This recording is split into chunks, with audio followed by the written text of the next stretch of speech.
मेरे बाबा के सभी मीठे मीठे बच्चों को इस निमित्त का नमस्ते। आज की मुरली से बाबा ने जो मोतियां लुटाई हैं उसे सभी मीठे मीठे बच्चों ने अपने संस्कार अनुसार, अपने स्वस्थिति और परिस्थिति अनुसार मोतियां तो चुन ली है ना। चलिए अब आगे अपने पुरुषार्थ को तीव्र करने के लिए, तीव्र पुरुषार्थी बनने के लिए और बुद्धि रूपी कलश को ज्ञान रूपी माखन से भरने के लिए शुरू करते हैं मुरली का मंथन।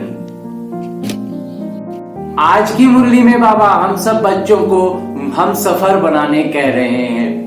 कहते हैं कि मुसाफिरी, ये जो मुसाफिरी है ना, हमें जो यहाँ से परम धाम जाना है तो बहुत लंबा सफर लगता है। तो इस लंबे सफर में बाबा के साथ रहेंगे, बाबा से बुद्धि योग लगा रहेगा तो हम ये रास्ता जो है बहुत सहज पार हो जाएगा। इसके लिए एक छोटा सा उदाहरण कि ऐसे जो भी लौकिक दूरी में, जैसे कहीं भी हमें कहीं जाना हो और हम पैदल जाएं, आजकल हालांकि लोग पैदल बहुत कम जाते हैं, लेकिन अगर पैदल दो लोग अकेले जाएं तो बहुत भारी लगेगा, इतना दूर जा रहे हैं, थक रहे।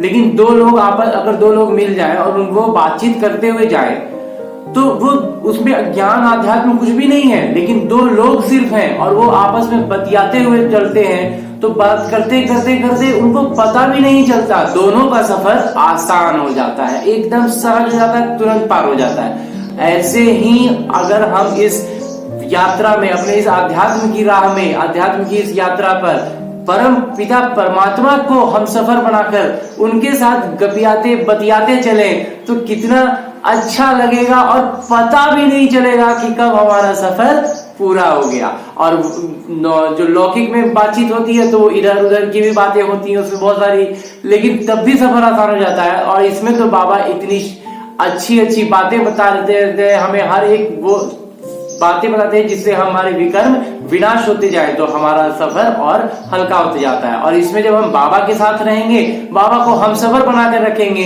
तो हम श्रीमत पर ही चलेंगे। बाबा के साथ रहेंगे तो बाबा तो श्रीमत पर लेते ही चलेंगे और हम श्रीमत पर रहेंगे। जैसे ही बाबा से हम सफरी छोड़ा, हमने किसी और का साथ पकड़ा तो बस उस राह में जाएंगे और कांटे लगने शुरू हो जाएंगे। इस पर भी बाबा कहते हैं कि जरा सा अगर एक भी कांटा लग गया, अगर थोड़ा देर के लिए भी बाबा का हाथ छोड़े थे तो तुरंत दौड़ के वापस आ जाना है। घबराना नहीं है, डरना नहीं है, छोड़ना नहीं है कि एक बार अब गलती हो गई तो कैसे, एक बार हुई ना, इसको तुरंत छोड़ना है, तुरंत बाबा के पास आना है।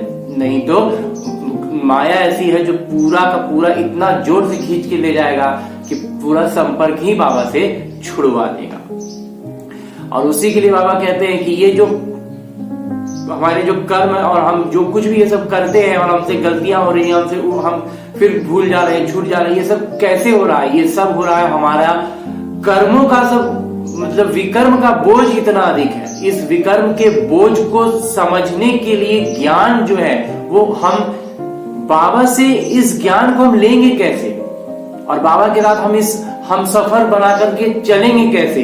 तो उसके लिए इस शरीर का आधार बाबा ने भी लिया है और हमें भी ये शरीर को एक आधार की तरह लेना है कि बस ये हमारा शरीर निमित्त बना है उस कार्य के लिए, बाबा से ज्ञान लेने के लिए। क्योंकि ऐसे जो मतलब लौकिक स्तर पर देखा जाए तो बोलने के लिए, सुनने के लिए शरीर का होना जरूरी है, तो बाबा को भी हमें ज्ञान देने के लिए, बताने के लिए शरीर का होना जरूरी है। इसलिए बाबा एक कहते हैं कि ब्रह्मा बाबा के तन का आधार लिया है और हमें भी ये अनुभूति में आना है कि हम वो आत्मा है जो इस शरीर का आधार लेकर के बाबा से ज्ञान रस ले सके।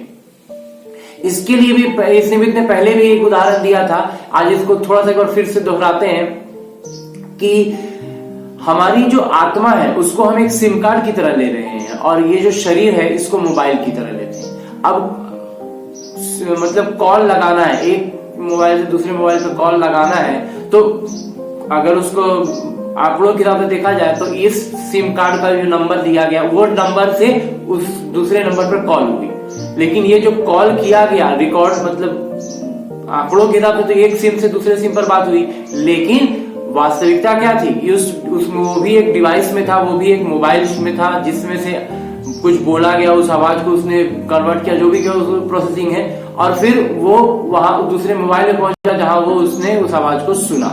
तो एक बात तो हुई एक सिम से दूसरे सिम में, लेकिन माध्यम कौन बना, आधार कौन बना, वो डिवाइस, वो मोबाइल का हैंडसेट जिससे बातें बोली गई और दूसरे में सुनी गई, फिर उधर से बोला गया इधर सुना गया। तो ये काम करता है मोबाइल, तो वो हमारा शरीर भी बिल्कुल वैसे ही है। ये आत्मा को सुनना, जानना, देखना सब कुछ शरीर के द्वारा होगा, लेकिन एक्चुअली होता रहेगा सब आत्मा के द्वारा। इस छोटी सी बात को हमें समझना है।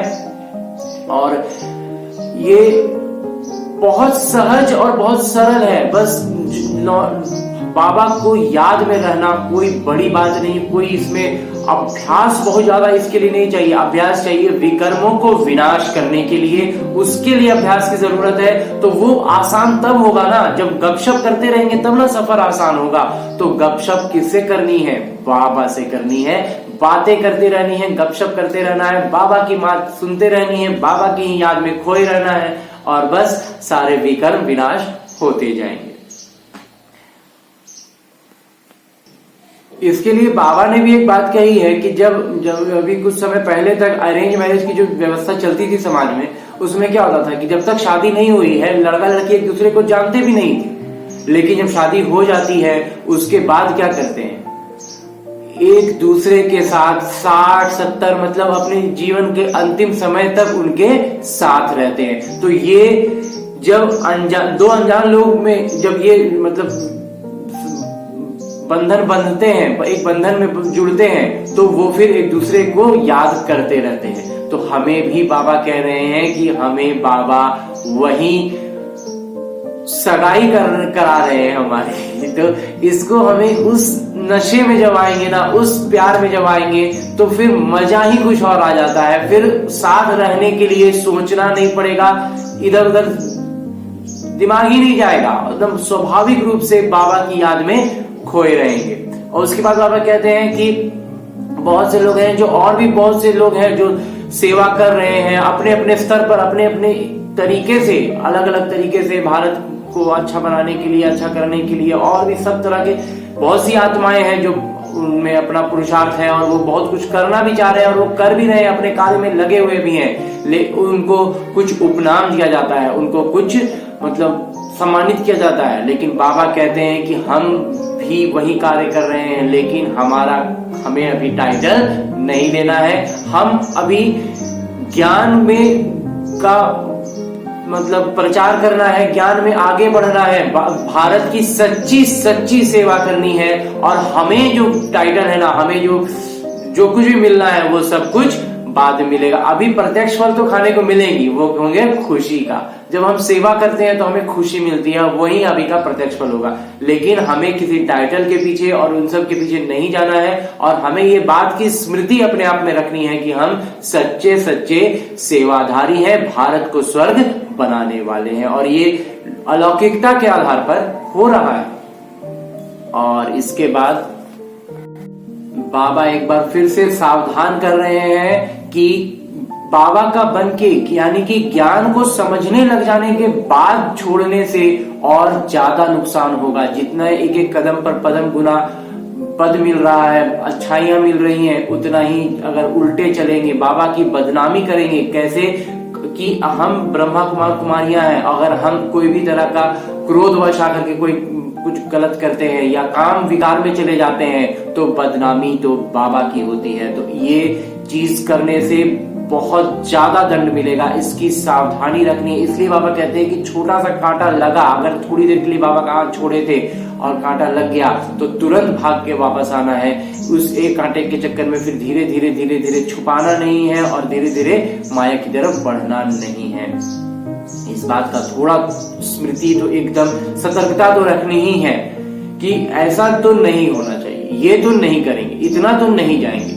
तो वो चीज कम से कम रहेगा, तो एक सीमा से बाहर नहीं जाएंगे, टिके रहेंगे। अगर बहुत ऊपर नहीं उठ पा रहे तो कम से कम नीचे तो गड्ढे में तो नहीं गिरेंगे। और यही बाबा कह रहे हैं कि याद की यात्रा में थकना नहीं है। इस पे थकने की कोई बात ही नहीं है, क्योंकि यात्रा तब उतनी ही लंबी होगी जितना लंबा हमारा विक्रमों का लेखा जोखा है। जितना जल्दी जल्दी हम बाबा की याद में रहेंगे, बाबा से गपियाते रहेंगे, तो सारा लेखा जोखा समाप्त जल्दी जल्दी होता जाएगा।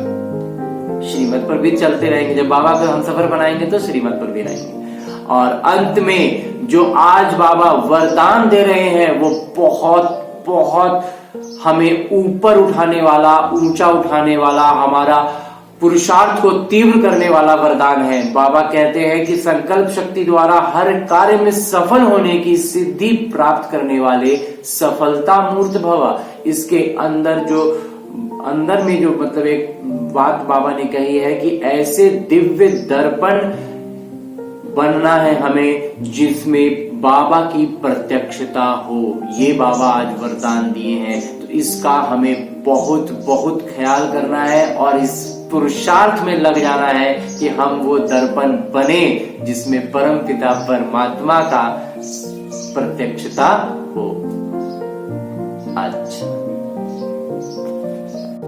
मुरली मंथन से इस निमित्त द्वारा ये था थोड़ा सा माखन। ओम शांति। मेरे बाबा के सभी मीठे मीठे बच्चे उठते बैठते चलते फिरते काम करते सोते जागते करते रहे मुरली का मंथन। बढ़ेगा बुद्धि रूपी कलश में ज्ञान रूपी माखन। छटेंगे विकार, होगा विकास, बढ़ेगा पुरुषार्थ। होंगे कई निज अनुभव, सहज होगी बाबा की याद। रहेगा अगली मुरली का इंतजार। तब तक सदा है सर्वदा है मेरे बाबा का प्यार। ओम शांति।